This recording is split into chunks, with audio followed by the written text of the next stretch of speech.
Good evening, everyone, and welcome to our 7th live webinar on cardiovascular pathology.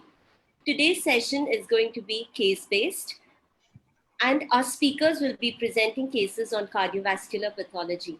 The first two cases will be presented by Dr. Hina Desai, who is Assistant Professor at Nair Hospital and Topiwala Medical College. Ma'am, I invite you to present your cases. Thank you, Sharanya.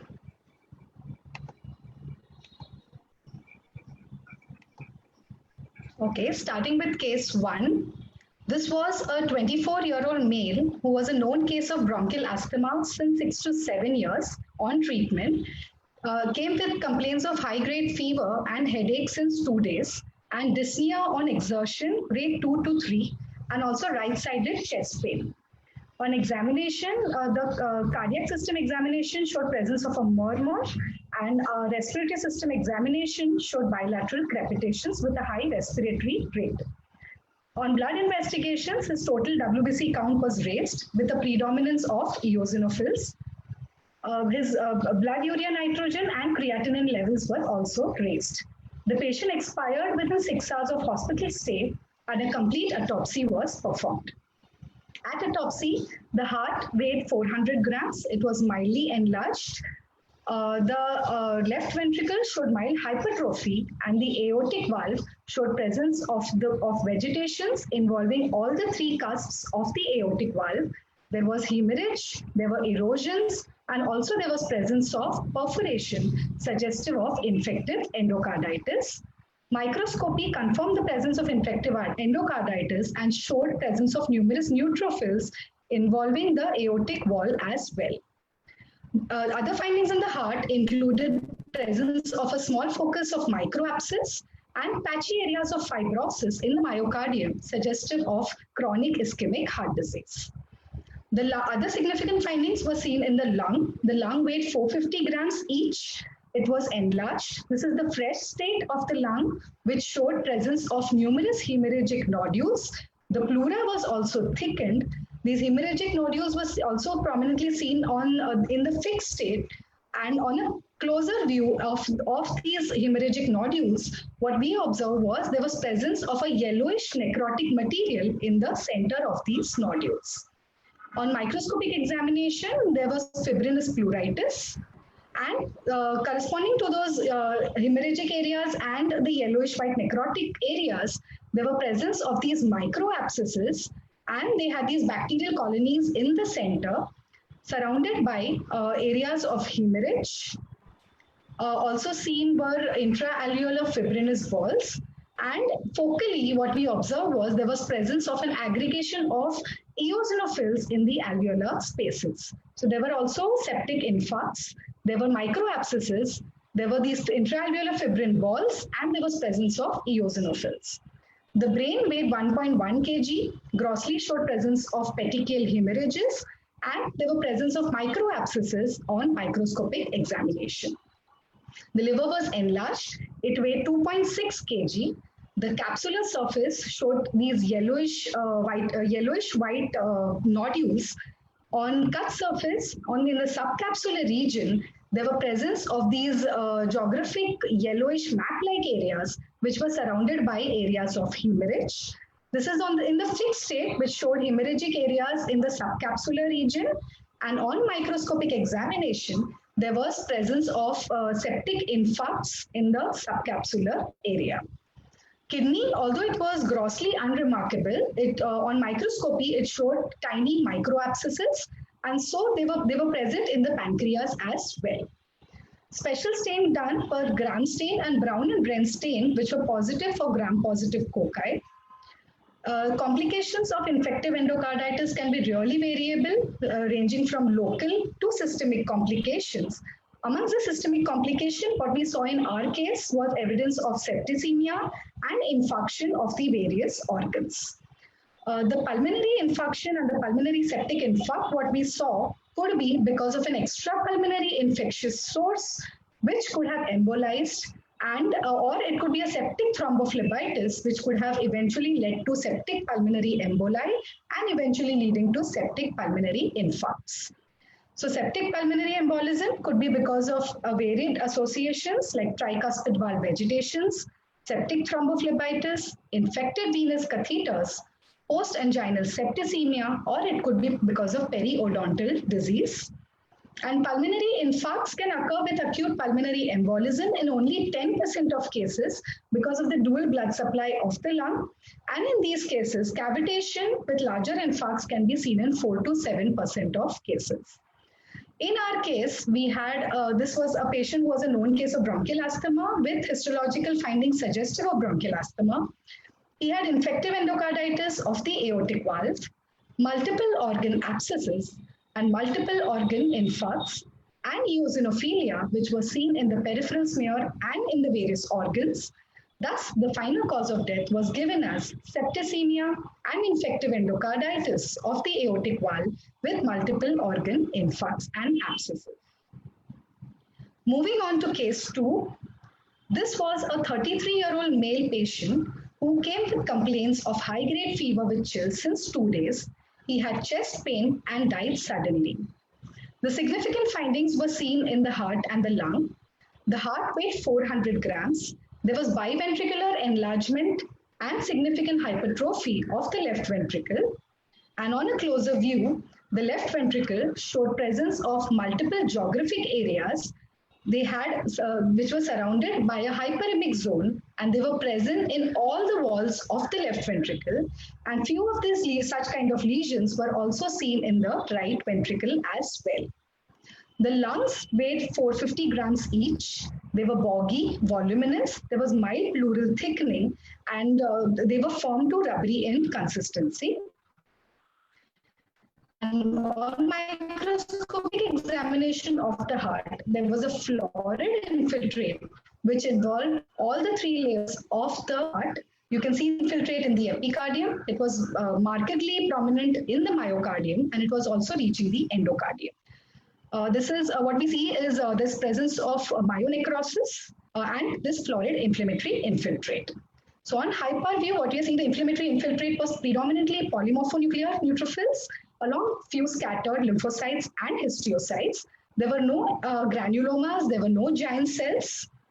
And also here what we are seeing is myonecrosis. And on studying multiple sections, what we identified were within these myofibers, there were the presence of these true cysts or also bradyzoids of Toxoplasma gondii.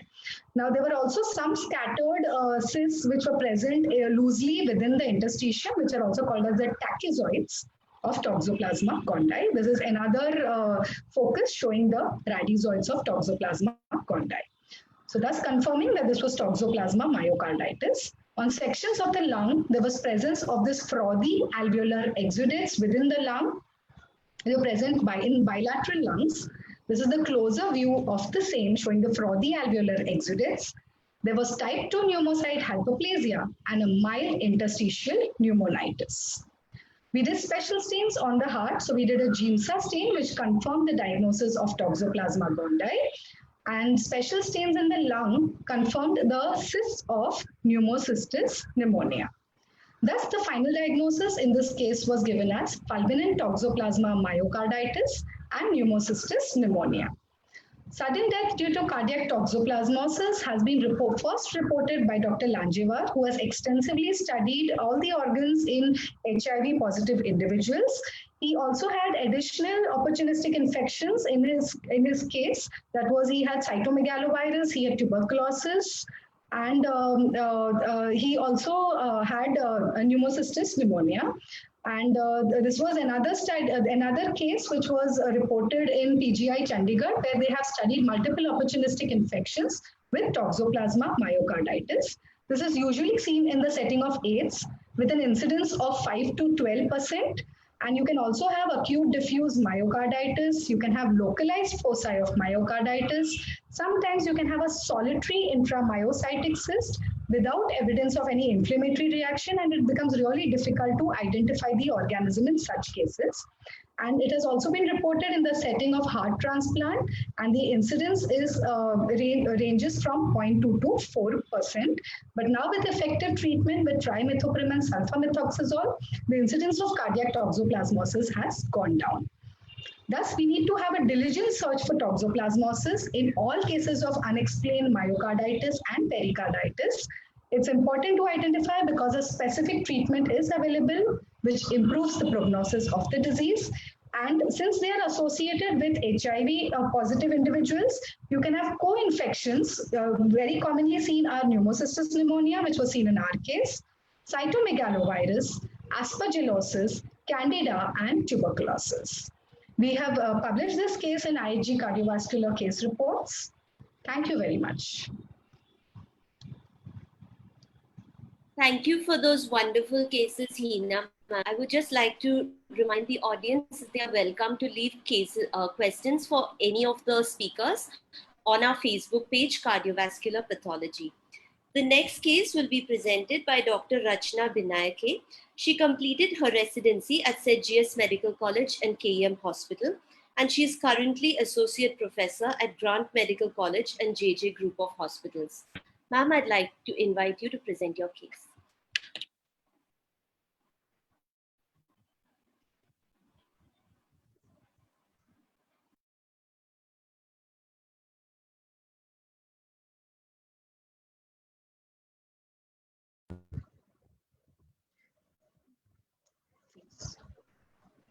Good evening, everybody.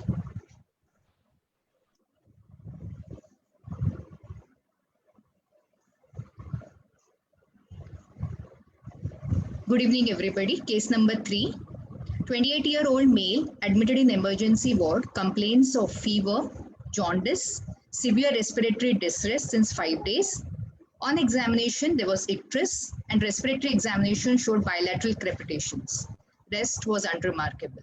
As far as the investigations were concerned, the HB was about 12 gram% with a total count of 14,700. The platelets were reduced 28,000. Serum bilirubin total was 6.1 and the direct was 3.5 milligrams per DL. The liver enzymes were elevated, the SGPT to 90 and SGOT to 191 international units per DL respectively. The malarial antigen test was negative. The serology for dengue and leptospira were performed and both were negative. Patient had a very brief period stay in the hospital and expired within an hour. Complete autopsy was performed. The autopsy findings: external examination, we could find icterus. Internal examination, the heart was mildly enlarged. Voluminous lungs were seen, icteric liver. The spleen was congested. The kidneys were mildly enlarged and rest of the organs were unremarkable. These are the microscopic pictures of the heart, wherein the myocardium here shows interstitial edema. There is widening of the interstitium, and one can notice this chronic inflammatory infiltrate traversing through the myocardial fibers. The higher part of the same showing the inflammatory infiltrate predominantly mononuclear with congested blood vessels, and few of the blood vessels here show extraposition of the RBCs causing hemorrhage.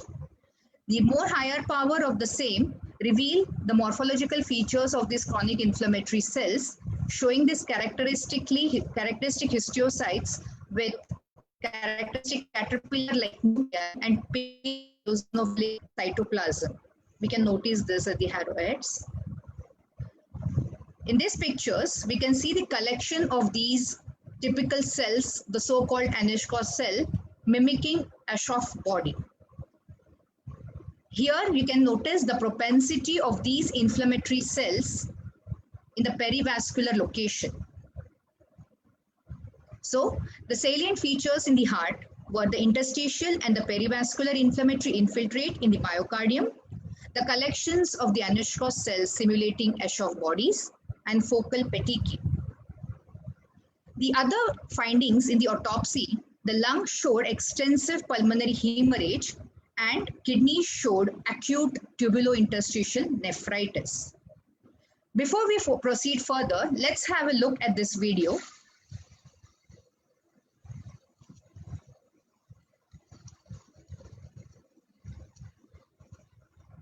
And the aftermath of it, the flooding of the streets with people wading through the flooded waters. So against this background of torrential rains in Mumbai, With the subsequent summary case, young male presenting with features of acute febrile illness with severe respiratory distress and jaundice in monsoon season, with lab investigation showing thrombocytopenia with elevated liver enzymes, and autopsy findings showing a triad of interstitial myocarditis, acute tubulointerstitial nephritis, and extensive intraalveolar hemorrhage.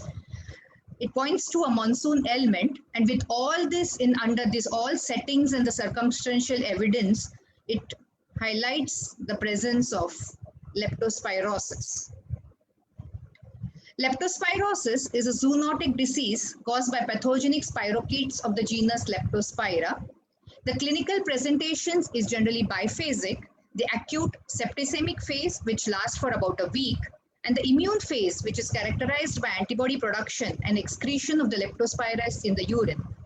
Our patient lands in the acute septicemic phase, presenting within 5 days of the symptoms, and also hence the serological tests were negative in this case. So the cardiac involvement in leptospirosis is generally masked by the overt pulmonary hemorrhage or the hepatorenal involvement, and may add to the morbidity or contribute to the mortality associated with disease. It is not very evident in clinical symptoms. Predominant microscopic feature is the interstitial myocarditis as seen in this case, with or without involvement of the epicardium and the endocardium, the valves, the coronary arteries, and the aorta. The characteristic Anish-Cross cell present as a response to the mononuclear phagocytic system of the heart to the disease.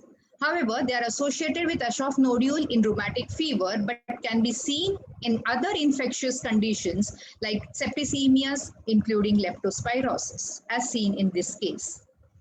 These are certain articles presented by our colleagues from Mumbai who have studied autopsy changes in different organs in leptospirosis, mainly the kidneys, and the other organs, mainly the heart and the liver. And they have concluded that in spite of seronegativity, if the patient presents with acute febrile illness and has a triad of symptoms such as tubulointerstitial nephritis, extensive pulmonary hemorrhage, and interstitial myocarditis, the first things to be suspected in a tropical country like ours is leptospirosis. Thank you. And a special thanks to Dr. Pradeep sir, who has contributed for this case. Thank you so much.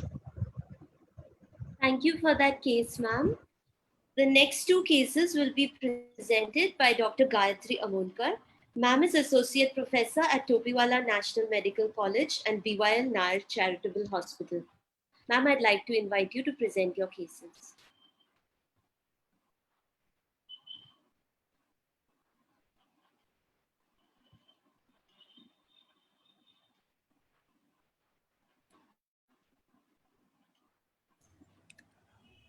Dr. Gayatri, you have to unmute yourself.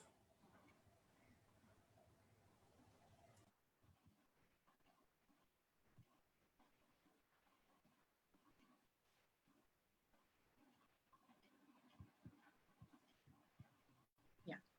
Right. Ma'am, could you make that full screen? Yeah. Is it? Yeah. Yeah. So, thank you very much, Sharanya, and special thanks to you and Pranita for organizing and taking care of this online sessions of cardiovascular pathology. A very warm and special thanks to all my teachers, mentors, and friends in this cardiovascular pathology group. So I'll be presenting the next two cases. So in continuing with the theme for today evening, which is infection, I'll be discussing two cases, and both cases involve the aorta. So case number 4, this was a 28-year-old male patient who came with breathlessness, tachycardia, and fever since 15 days. He had leukocytosis, he had neutrophilia. His serum creatinine was slowly rising. It had reached up to 2.5. On USG, the thoraco-abdominal aorta was thickened, dilated. So clinically, they were thinking of whether, though it's a male patient, they were thinking whether they were dealing with non-specific aortoarthritis. And the patient was started on antibiotics. He still wasn't really responding, and he suddenly died. At autopsy, what we saw was the heart, which was enlarged. There was biventricular enlargement. What was striking was the thoraco-abdominal aorta. It was markedly dilated. It was the adventitial surface had these large hemorrhagic areas, and surprisingly, the ascending aorta and the arch of the aorta was normal. This is the cut open, the intimal surface. You can see that there is complete loss of the intimal surface. It is roughened. There are areas of ulceration, necrosis. And again, another view showing the opened up aorta.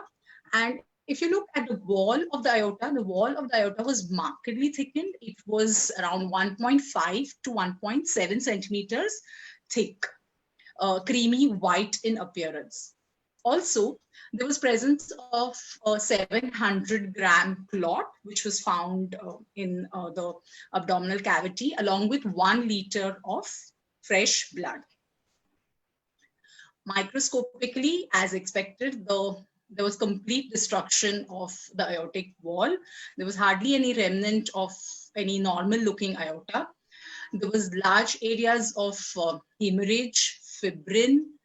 There was dense inflammatory infiltrate. It was there were large areas of fibrin, dense inflammatory infiltrate, a lot of necrosis, a lot of apoptotic bodies, and then few giant cells started to appear. Again, a high power view showing you that it was predominantly neutrophilic. There was destruction of these elastic fibers which were seen. Yeah, there were these giant cells which were seen irregularly scattered among the inflammatory cells. There were no well-formed granulomas seen. And if you can appreciate, even here, there were these, small, whether they were like broken filaments. Here again, dense acute inflammatory infiltrate. And if you could concentrate, there were like few filamentous structures here and there, but they were very light. Some appear like cross sections. So what we did, we ran a battery of special stains, and lo and behold, the GMS was like full of filaments. It was like strikingly like it was packed with these filaments. These filaments were broad. If you look carefully, actually we had, like they're broad. They are not totally aseptate. Some of them had like, they were like pauciseptate. And we looked up literature like mucormycosis, though it's known as we describe them as aseptate, they are known to be pauciseptate and can sometimes show a few septate. And on pars also, if you see, there are these broad ribbon-like filaments. Here they are completely aseptate, most of them, and branching at 90 degrees. So this, there was destruction of the elastic fibers on EVG. This is demonstrated. And the other organs, the kidney showed marked vasculitis. There was fibrinoid necrosis, and the vessels were surrounded by these giant cells and inflammatory infiltrate. And these two were teeming with mucormycosis. Another very important clue is the perineural invasion. Though it has not been described very often, but perineural invasion again is seen with mucormycosis. The spleen showed infarcts and again acute inflammatory infiltrate and filaments of mucormycosis. So our case was a case of disseminated mucormycosis. There was florid extensive aortitis with pseudoaneurysm and rupture, and multi-organ involvement in the form of renal and splenic involvement with infarction and vasculitis. We all know that mucormycosis usually is seen in the immunosuppressed patients, or like predisposing factors like diabetes mellitus, diabetic ketoacidosis, or transplant, or hematological malignancies, neutropenia, steroid therapy. Our patient didn't give history of any of these predisposing immunosuppressive conditions. So we really don't know the exact, like why this patient went into such florid disseminated mucormycosis. Now, one must remember that Aortitis can be the infectious causes one must keep in mind, especially with staphylococcal, streptococcal infection, salmonella, and in our country, tuberculosis. So aortitis is characterized by inflammation of the wall of the aorta with or without disruption of the elastic fibers, aortic wall necrosis, and fibrosis. Mucormycosis, this kind of aortic involvement is extremely rare, and there were very few case reports which have described this kind of florid aortic involvement. The mortality with disseminated mucormycosis is very high, to the tune of 90 to 100%. The other forms of mucormycosis being rhino or bitocerebral, pulmonary, cutaneous, and gastrointestinal tract involvement.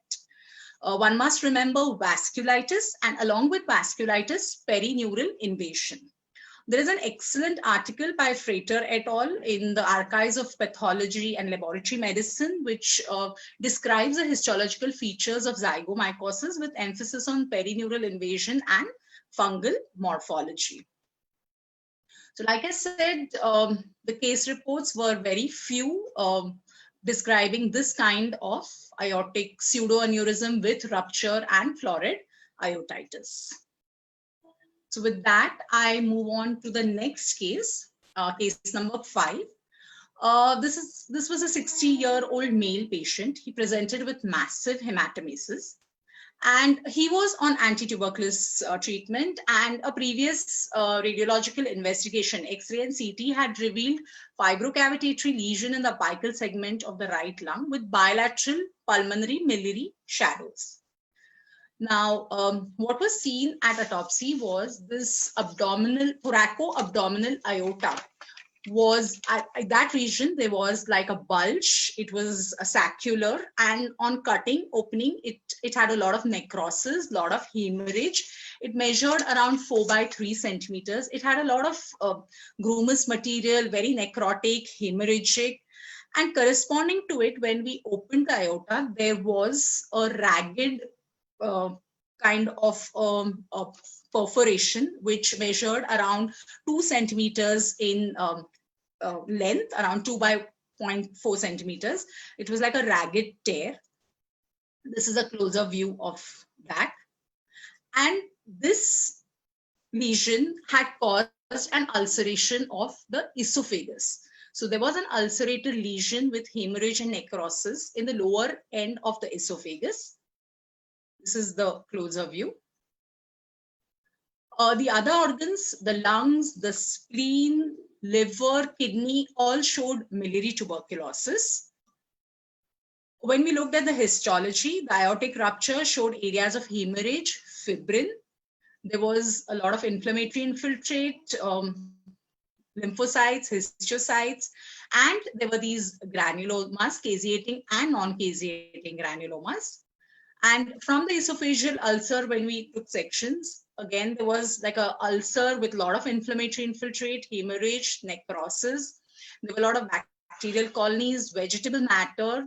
There were this amorphous, lot of abundant caseous necrosis in the wall, which was connecting the aorta and the esophagus. And there were also caseating and non-caseating granulomas. The acid-fast bacilli was demonstrated in multiple sections that we took of the aorta and of the esophagus. So thus confirming that this was a case of tuberculosis. And the other organs, lung showed evidence of tuberculous bronchopneumonia. The patient had involvement of the kidney, liver, adrenal, and spleen. So there was like disseminated miliary tuberculosis. So the final cause of death in this patient was given as hypovolemic shock following massive gastrointestinal bleed due to tuberculous pseudoaneurysm of the aorta rupturing into the esophagus in a case of disseminated miliary tuberculosis. Now, this kind of tuberculous pseudoaneurysm is quite uncommon. Like usually the source of infection in 3/4 of the cases, it is due to a contiguous tuberculous foci. So in our case, there was involvement of the lungs.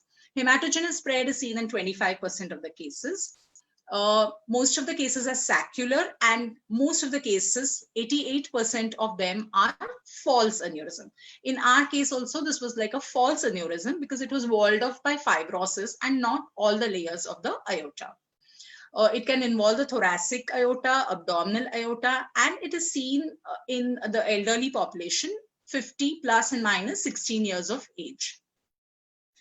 Important about this condition is that if diagnosed early and treated with both medical and surgical treatment, the survival rate is much better. And most of these patients present acutely, and over 60% of the cases, they are like, that's the first time presentation and they come to the hospital. When we looked at tuberculous aneurysm, the aorta is the most common vessel which is involved. The other vessels involved are subclavian artery, carotid artery, common iliac artery, hepatic, renal, femoral, and innominate artery. So just to sum up the pathogenesis, like I've mentioned earlier, so it is because of a primary focus in the adjoining structures. It could be because of an infection in the lymph nodes, pericardium, empyema, spondylitis, or a paravertebral abscesses, or it could be hematogenous. There is invasion of the wall of the aorta and causes destruction. And if there is perforation, it leads to a perivascular hematoma leading to a false aneurysm. And if it extends longitudinally within the aortic wall, it leads to a true aneurysm. True aneurysm, tuberculous true aneurysms are even more rarer than false aneurysms. A little about cardiovascular tuberculosis, though it is known, though books mention that, the heart is usually spared, the myocardium because of the lactic acid which is secreted. But one must remember that in our country, we do see a lot of cardiovascular tuberculosis, especially in autopsy cases. Most of them present as pericarditis. However, we have seen cases involving the myocardium, endocardium, aorta, and coronary artery disease. This was another case. This was a young girl, a school-going 12-year-old girl, and the heart was almost 550 grams, and there was like florid tuberculosis involvement. Like there was a pan-cardiac tuberculosis involving all the three layers: the pericardium, the myocardium, and the endocardium. This was another case. This was an elderly female. She had come for treatment of diabetic foot, and this was this diffuse whitish infiltration of the wall of the left ventricle. This was a diffuse involvement of tuberculosis, and we took multiple sections. We didn't find tuberculosis in the epicardium and the endocardium, and this had led to sudden cardiac death. Otherwise, this patient had come for some other reason. She was undergoing treatment for diabetic foot. So this led to sudden cardiac death in this patient. So myocardial involvement can be in the form of nodules, miliary TB, or diffuse infiltrative, which is the most uncommon. So like I said, we have had cases and case reports of tuberculosis involving the heart at our institute. And with that, I end my 2 cases. Thank you very much. And before we end, we have a surprise for you. So it's, should I call it a bucket full or a tray full of surprise? So that's going to be our star case. So over to you, Sharanya. So I think, the star case will be presented by our resident star, sir. Present your case. Okay. Have I?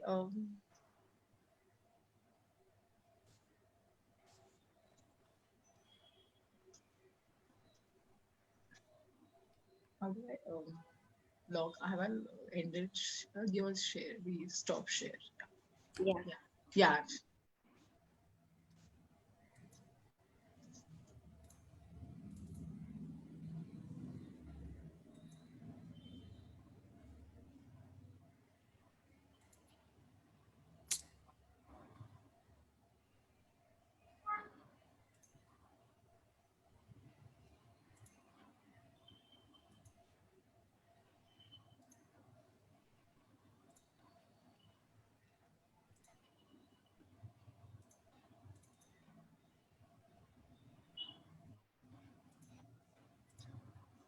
Sorry.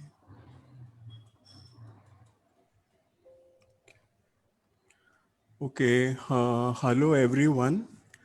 At the outset, I would like to thank Dr. Philip Templo for drawing our attention to the tumor-like conditions of the heart, because that is the theme of this particular case presentation. Now, this case also allows me to share my passion for food, which often overrides my affinity for cardiovascular pathology very frequently, and to my interest in jewelry, which is directly proportional to my current monetary status. Now, coming to food, I am sure that all our colleagues in the tropical countries are familiar with the green coconut. Its water is a very popular and refreshing beverage.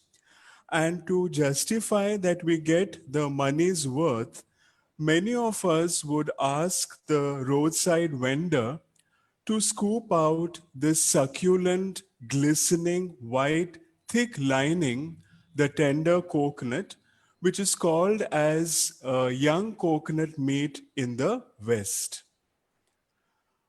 Now, diamonds are supposed to be the girl's best friend, but pearls are considered as old lady's best friend. So this shows you the gray-white pearls, and the other image shows the mother of pearl tray. Now this, what I'm showing you, is an enamel tray which is composed of these tarnished pearls as well as discolored tender coconut, all of which was retrieved at autopsy from a pericardial region. So this was a 38 years female who had been unwell for the past 1 year with complaints of easy fatigability, progressive breathlessness, palpitation, and loss of appetite and weight. And the clinical examination diagnosis was congestive heart failure. On two-dimensional echocardiography, color Doppler, and computer tomography, they saw multiple cystic lesions around the heart, and hence she was taken up for surgery. When she was taken to the operation theater, unfortunately, prior induction, she developed hypotension, bradycardia, and asystole and expired, and a complete autopsy was performed. Now, this is the heart and lung block from the posterior aspect, and the moment we opened up the parietal pericardium, outflowed the pearls and the tender coconut. So the entire heart was surrounded by all these cystic structures.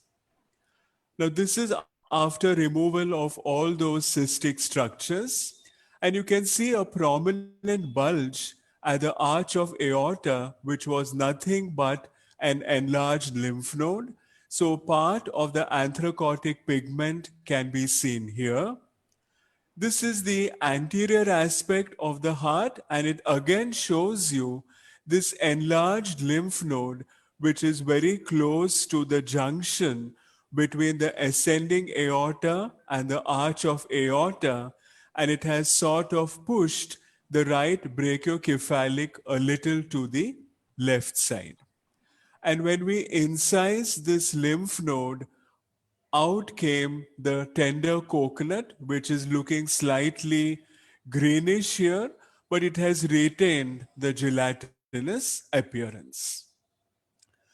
This is the cross section of the, bisection of the left and the right lung. And what it shows you is the presence of multiple hemorrhagic subpleural wedge-shaped infarcts. And in one of the pulmonary artery, we thought we saw something red-brown mixed with some whitish substance. And when we took the sections, we saw the presence of a characteristic laminated membrane, which was acellular and also surrounded by presence of these fibrin thrombi, along with the presence of a characteristic granulomatous reaction. So here is that same pulmonary artery with the acellular laminated membrane, some amount of fibrin, and hugging this laminated membrane is a presence of giant cells as well as mononuclear cells. Now, what was the cause of that sudden death of this patient? So this is the hilar aspect of the right lung, and we can see that the main pulmonary artery also shows the presence of this sort of a membranous structures which are folded together, and a cross section from the right upper lobe also showed the pulmonary artery which is occluded by this laminated membranes. So what was the source of this laminated membrane which had actually embolized into the pulmonary artery? And to our great surprise, we saw these translucent cystic structures present over the tricuspid valve leaflets, almost like vegetation. So some of them are small and some of them are huge. So all this was sitting over the tricuspid valve and probably led to both acute as well as chronic embolism. So our diagnosis, both on the gross as well as the microscopy, was isolated pericardial and intracardiac hydatidosis with fatal pulmonary embolism. As you know, the common organs for the hydatid cyst are the liver and the lungs, and such type of cardiac involvement is rare, comprising about 0.5 to 2% of all the cases. This cardiac involvement can be primary or secondary. Primary occurs via the coronary circulation, the intestinal lymphatics, and the thoracic duct, through the vena cava and through the patent foramen ovale. And secondary is because of dissemination of the cyst from the adjacent organs. And in this case, it was primary and it was isolated. At autopsy, there was no other involvement of any other organ. Now, the common sites for this hydatid cyst are the myocardium, seen to the extent of 50 to 70%, and they mostly localize to the left ventricle. Right-sided chambers are seen to the extent of 30%, pericardium 15 to 25%, and lastly, the interventricular septum, which is 5 to 15%. So in our case, we had a predominant involvement of the pericardium, and such an involvement of the tricuspid valve is practically not known. The presenting symptoms, like any other cardiac pseudoneoplasm or neoplasm, is variable depending upon the size, number, and location of the lesion, and in this particular case, the hydatid cyst. And please remember that only 10% of the patients, particularly those with large cysts, have clinical manifestations, which is also true in our case because the patient developed symptoms and when she had, means the entire heart was practically surrounded by the cysts. So this is actually a very late presentation of the patient, even in our case. And of course, the treatment of choice is going to be anti-helminthic treatment. And if the cyst doesn't subside, then of course you may have to sit and operate wherever the sited, whether it is a liver, whether it is a lung, spleen, or even the heart. Now, pulmonary embolism of hydatid cyst is a rare complication. It usually occurs following ruptured right-sided cardiac cyst or rupture of the hepatic cyst into the hepatic veins, which are then carried into the right side of the heart and then into the pulmonary artery. And the presentation is in three forms: acute fatal embolism, subacute pulmonary hypertension, or in rare instances, it can also produce chronic pulmonary hypertension. And in our case, there was initially a subacute pulmonary hypertension as seen with the development of hemorrhagic infarcts. And when the patient was taken to the operating suite, she developed acute fatal embolism. So thank you very much. We once again meet on 14th of November with our next webinar. So thank you very much. Thank you for that remarkable and eye-opening case, sir. I think all of us have seen hydatids in the lung, but I don't think we've ever seen pulmonary embolism due to a hydatid before. So thank you very much for that. Thank you. I would now like to open up the session for discussion. There are a few comments on Facebook, but no questions yet. So if any of the panelists would like to start the discussion. I think rather than a bucket, I would say it was a bouquet of extremely exotic and beautiful cases. They really are, what can I say, eyeball catching kind of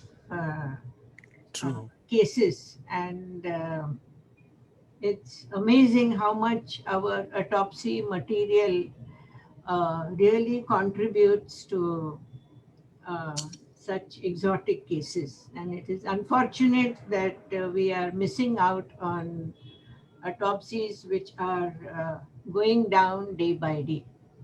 Thank you all for presenting such wonderful cases. Thank you, ma'am. Thank you, ma'am. Thank you, ma'am.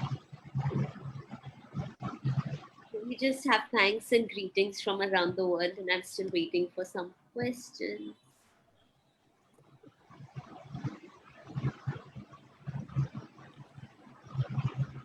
I would just like to mention that in our leptospirosis cases, we had sent some of the tissue blocks to CDC Atlanta, and they had demonstrated leptospiral antigens in those tissue samples, because to begin with, when we had a flood of these cases, we were not sure of what we were dealing with, other than it being a hemorrhagic disease. Yes. Either the clinicians were considering all kinds of viral infections, etc.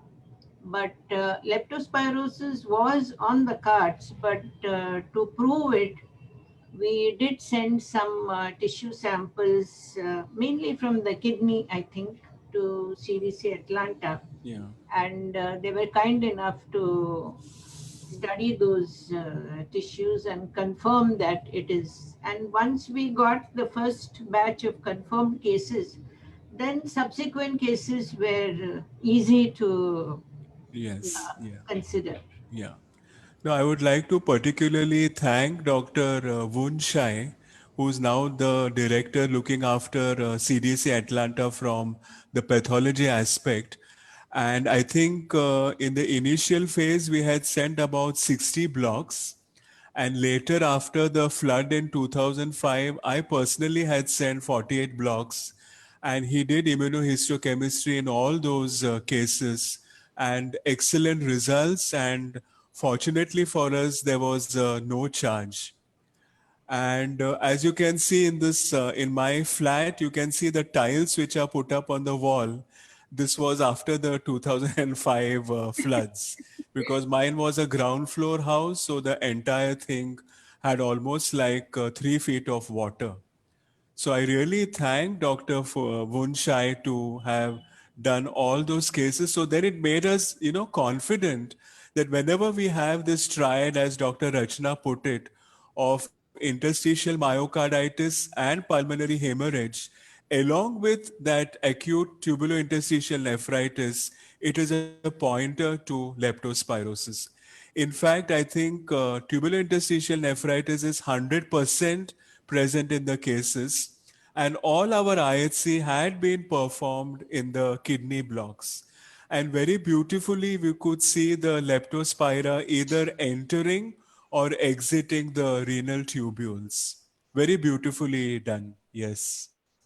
Yes, sir. Even at Nair, we have a similar Yeah, experience like what yes, you shared yes. and man said. And yeah, I In would like to fact, really, in fact, you all had done the Lividity stain in some of the yeah, cases. in some of the Yes, cases we did try. Like, yes, yeah, so really, like, I would like to thank like Rachna, and Pradeep sir yeah. for presenting this really, and like, and those Anichkov like cells, now Correct. those are Yes, very characteristic. So even if we don't yes. have a leptospirosis report, and Correct, we can correct. still think of it. Yeah. And with Madam's guidance, we had even looked at the conduction system, and we found that almost in around say 2/3 cases they had some form of involvement, though it was not very severe, like it was, but there was mild involvement of the SA node and AV node in almost 2/3 of the cases, like 60 to 70% Yeah, of the yeah. cases. In this particular case, as Dr. Rachna said, there was no involvement of valves and no involvement of the intima, but in about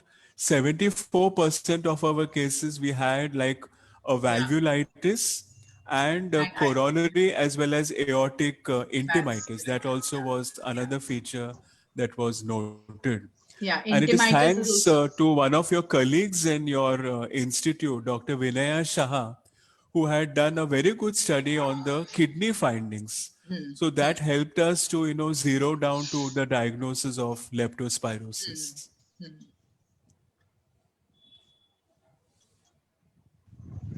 I think actually all the speakers have done a remarkable job of showcasing the kind of cases that we see in a tropical setting like India, and I think the entire focus has been on that today. Yeah. And even tuberculosis, I think off late we are seeing more and more cases of involvement of the heart. Yes, Yeah. yes, definitely. And Yes. including myocardial involvement, not Yes, just exactly. Yes. pericardium, but Yes. myocardial involvement Yeah, definitely. yeah. And very often, as you said, the cases come for something else, and Yeah, they and they, ultimately at autopsy we see involvement of TB. And again, as Madam Deshpande pointed out, as far as cardiovascular system is concerned, autopsy throws a lot of yeah, surprises. yes, So very often something very important comes as like an incidental finding of autopsy, and when we present this at a national or an international scenario, they just don't believe that this patient has not come with a cardiovascular symptom. yes. Yeah. I think that there was seminal work done in the departments under Dr. Kinnare, and that Madam was one of the first people to work on cardiac tuberculosis. In Yes. your own Yes. experience, do you see any difference between what used to be the case 20 or 30 years ago and what it is today? Because there's increasing drug resistance and everything. So, are there any Yeah. differences now compared to what was No, there? not so. Not as far as lung is concerned, there is a difference. But as far as heart is concerned, it is almost the similar pattern. Like Madam had even reported coronary arthritis. And I think way back in 2008, we also had a case of coronary arthritis. So the manifestation is almost the same as far as the cardiovascular system is concerned. But such extensive involvement of aorta, I think, is really exotic and unique. Yes, Never yes, seen such a case. yeah. Yes. There must have been some peri-aortic lymph nodes, I'm sure. Yeah, probably. Yeah. So it Which is, Yes. kind yes, of yes, yes, radiated yes, and extended into the aortic wall, yes, Yes. which Yes. is the usual scenario yes, for yes, tuberculous aortitis. Right. yes, Yeah. yes. May Dr. I have Ivan. a question? Yeah. Yes.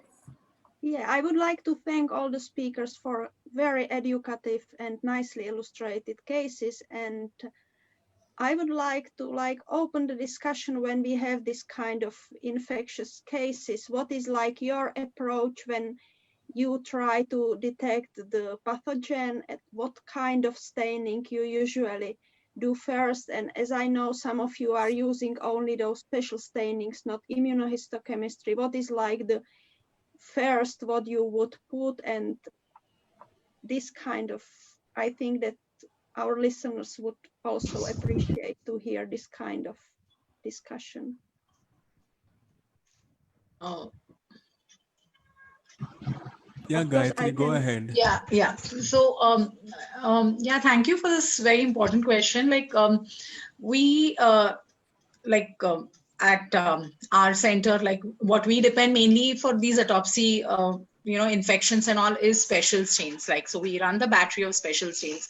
Unfortunately, because of limited resources and logistics, we don't really run a battery of immunohistochemistry on our especially infective autopsy cases. So many times, we have cases, but some answers, remain unanswered. Some questions remain unanswered. So, sometimes we, with these limited special stains also, we may not really, come up with an answer every time. So, no, at least at our institute, we don't do immunohistochemistry for autopsy, especially the infective cases. No. No. Okay. But how Unfor- about the special stains? Special stains special stains we do tuberculosis comes as a differential diagnosis in practically all our cases. So acid fast AFB staining is done. We do gram staining, we do Brown and Bren. Then we can do Wardenstari, like a special stain. We do pass GMS, Gomorrhees methenamine silver stain. So all these for fungi. And so GIMSA, so we do these special stains, but not immunohistochemistry. Yeah, but I think they are also very useful to you. Yes, most definitely. Especially whenever we see necrosis and we see granuloma. So AFB, PAS, GMS is mandatory. So in those cases, we run these tests for sure. And many times though, but AFB, I don't know, AFB, the positivity, for sure that this case is a case of tuberculosis, but still on tissue AFB, it would be around 40% positivity, 30 to 40% positivity. If you really, look at it very meticulously, 10, 15 minutes under the oil immersion. So, but still, we know that the case is tuberculosis, but still AFB would give you around 30 to 40% cases, would give a positivity so. No, unfortunately, in India, most of our immunohistochemistry is only for oncopathology, and it is only in certain specialized centers where they have markers mainly for viruses, like say herpes simplex or rabies or a CMV or Epstein-Barr, yeah. Coxsackie. But for even for mycobacteria and all, hardly people do any kind of immunohistochemistry, unfortunately. So I'm sure that all of us have always sent our blocks abroad to sort of confirm, especially when you have a rare setting. Because of that evidence-based medicine, we have to prove that this is because of this particular organism. Even for pneumocystis, unfortunately, we don't have, I mean, though it may be there in the market, but none of our clinicians actually tell us that we have to do a immunohistochemistry.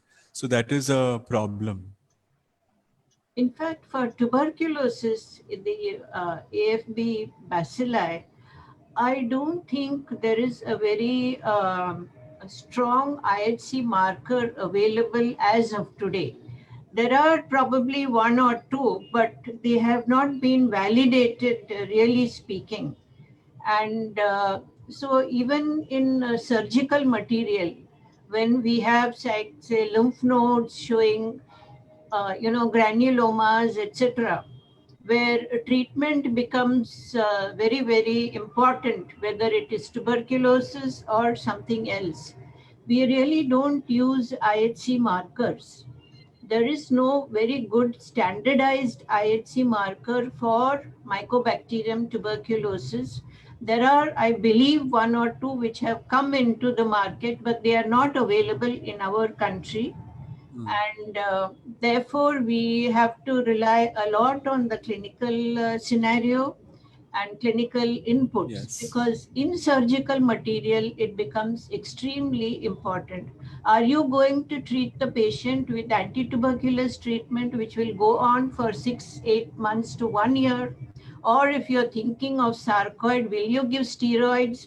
If it is tuberculosis, it flares up. So this is a very, very big dilemma that we often face. True. Ma'am, just a question. It's do you notice that there is more calcification in the cases in the case of caseous necrosis as compared to other types of necrosis? Is it that if you see even focal calcification, that points you more towards tuberculosis and away from other things? Not I really. don't think calcification, presence or absence of calcification. I mean, calcification can occur in any type of necrosis, but is it more common in caseous necrosis than in other types? See, we see more of tuberculous-related caseous necrosis. You are going to see a little more of calcification. I would put it that way. Yeah.